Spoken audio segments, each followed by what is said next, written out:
G'day viewers, end of another week means it's time for Totally Fucked Up Friday. Hello, I'm Totally Fucked Up Friday and I'm wearing an AngryAussie shirt because my shirt was green. Merchandising. That's got some yellow on it that might still make you mildly see-through, but I'm sure you'll enjoy that anyway. I will, I like being see-through. It reminds me of the real meaning of life. And this week, a lot of people have sent me links and said you should talk about this video someone shot at Sydney's gay Mardi Gras of a cop being more than a tad rough with a young lad that's being arrested. Relatively smallish guy, relatively large cop. Someone started the video when they thought the cop was being too rough. And you notice at the start there is already some of this dude's blood on the ground, okay? Now, the guy in question said the reason he was arrested, because we certainly don't see that on the video, he says the reason he was arrested was because he tickled a woman he didn't know, tickled a stranger. Look, you can think yourself, how far might that have gone? It might have been as innocent as he said. We don't know. The police will doubtless make their case. And a lot of people have said, you should be outraged at that. And look, honestly, fairly full on, large coppers, one guy. It is being investigated by the police. And because it's under investigation, I'll hold off saying anything too extreme. Yeah. Also because we're talking about cops beating the fuck out of someone. Yeah, something I know about. Tip for the kids at home. Making an enemy of a cop, not a good idea. Don't do that. Don't do that. One takeaway you should get from this video, if you watch it, the one thing to remember is halfway through, after, when he told the person to stop videoing, they said, no, not illegal, not going to stop, I'm doing it because you're being too rough. Middle of a huge crowd, being videoed specifically because the person said he's being too rough. After that, he smashes the guy's head into the footpath. You see that quite clearly on the video. Quite clearly. Quite clearly. So what you should think about is if this copper will do that, surrounded by witnesses, while being videoed, what might happen if there were no witnesses? Think that through very carefully. If you're in the back of the divisional van, yes, I'd be a little quiet about how you feel about how the whole arrest process is going. Don't talk about your rights. Yes, because going from my rights soon ends up, oh, my rights are being violated anally. Oh my God, what are you doing with that truncheon with no hands? Oh, it's not a truncheon. Bloody hell, can I have your phone number? Basically, it ends badly. Yes, you can most certainly, and we should have conversations about what police should do, what they shouldn't do, what the limits should be. But never forget what does happen. Because that deluded sense of rights can really fucking bite you. It will really evaporate when you're on your own and surrounded by lots of cops. Your rights will, like a will-o'-the-wisp, just evaporate away, and they will do things to you that you didn't think fucking possible. Yeah.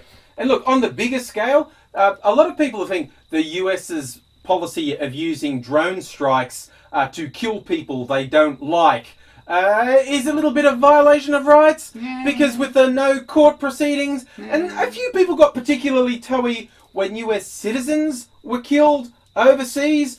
These are people who are not only not convicted of a crime, not actually charged with a crime. Yes. Justification for killing them all kinds of dead was not nice. Don't like them. Don't like what they say. Yeah, no, they're not good.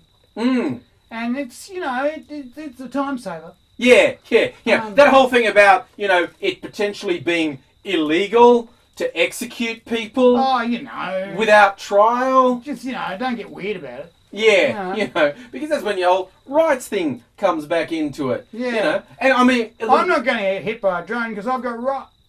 And that ends badly. It's amazing how much rights don't stack up against superior firepower. It's amazing. It is fucking amazing to watch a drone strike and go, oh, I might have fucked up here. Yeah. And in the UK, at least, the government regards their citizens as having certain rights and protections, and you can't do summary execution. So if you say something they don't like, they strip your citizenship. Then they tell their American friends where the fuck you are. And then come the drone strikes. So at this point, I'd just like to say on the record that I love the United States of America, its people, its customs, its place in the world, and also Britain. Yes, our bonds with Britain, wonderful. Wonderful. We are wonderful. The mother country has done no wrong except exploding several nuclear bombs on us. Yeah. Different story. But look, and if anyone is still going, well, they're all jihadis, they're bastards, they're saying death to America, I will not argue that these people are all fuck scum, okay? Yeah, no one's saying, that they're not tools. But if your argument is, well, they're all jihadis, so I don't care about the law, I'm sure you rest easy when you find out that the Attorney General refused to rule out using lethal drone strikes on US citizens on US soil.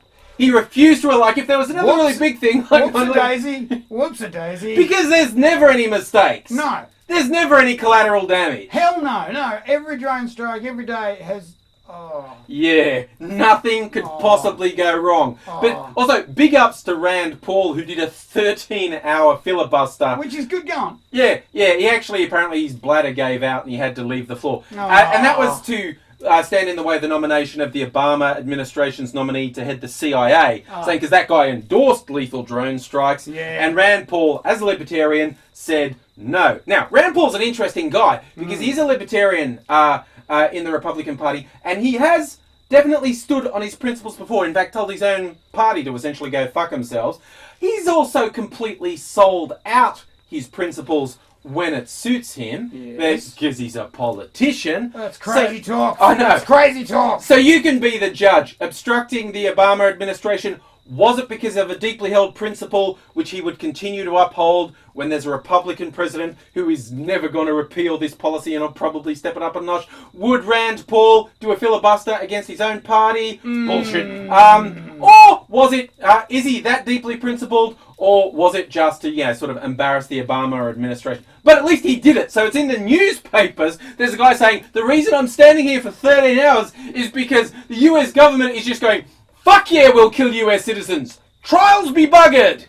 So, I love the US, by the way. Yes, we just want to add that in. I just want to put that in at this We point. probably should end on a lighter note. Let's stop with the death and laugh at stupid people. We've got to laugh at stupid people. And this is a local story for us from Queensland. Which yes, American viewers, this is like leading in with, here's a story from Florida. It's going to be crazy. Queensland now, is what happened? Great. A Queensland burger chain has gone in for some risque advertising, some out there advertising. They had their premium burgers, and they said you want to get intimate with a premium burger. They insinuated a premium burger by a cow wearing a monocle and a top hat, burgers like a sir, and they photoshopped a young lady licking the cow's face because apparently she couldn't wait for it to be burger. She's getting intimate with it now. She's getting into it now. I mean, and I like her commitment. Yeah. Now, I'm not liking it. I want my burger. I want my burger now. I don't cook it. Yeah, I'm not waiting for it to be dead. Just bring me the cow that's dressed as a man. Yeah. I have actually heard the phrase, it was a Texan who liked his steak rare, not raw, but when the restaurant said, how rare do you want it, said, son, knock the horns off, smack it on the ass and send it out here. That's pretty...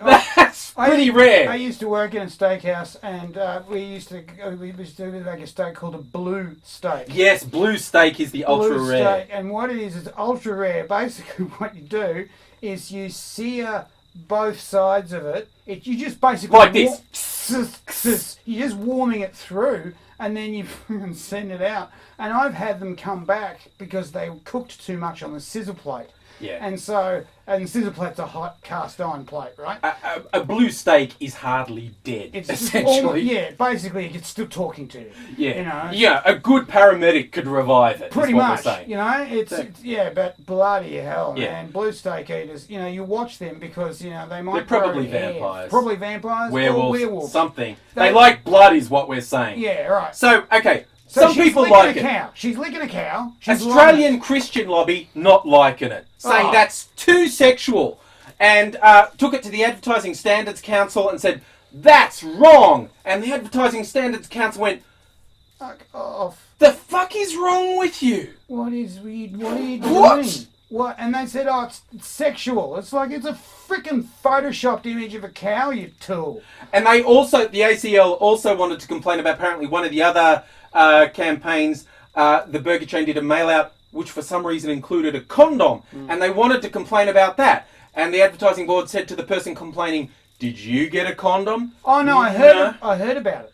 Then you can't complain. You didn't see it. You can't say, I heard about something that happened and I'm not happy. No. If it personally affronted you, you can get someone who's affronted by the condom and just get out. Get the fuck away from it, because there's no actual condom, is there? Yeah. It didn't actually happen, did it? So piss off. And the woman talking to the media, she's saying, like, there's no way that was a good decision. And she went on to say about, that's clearly sexual. It says, get intimate. The cow's dressed like a man! Like a man! I'm sure she just thought, yes, a man! A beefy man with rippling muscles and sweat trickling down his chest, trailing down his torso. Okay, she didn't actually say that. Oh, did you hear someone who might have heard that? I think she was thinking that. She was thinking that. This is the thing where you want Sigmund Freud in, and seriously, you get a decent psychoanalyst and you start saying, that's what that poster's saying, it's just going to be, tell me about your father. He was an interesting man. He came from Poland. He basically stole wallets for a living, but then we lived on a farm, a little farm, where we grew millet. Yes, sometimes a cigar is just a car. Cigar. Cigar is just a cow? Yes. Okay. And your phone's ringing! And the lights are hot! And, Jesus, one take. We're doing this in one take. Fuck it, man. So, all I'm saying is if you see a cheesy advertising campaign, you know, of someone licking a cow and then immediately go to, they're dressing as mad cows and having sex with them, you are totally fucked up.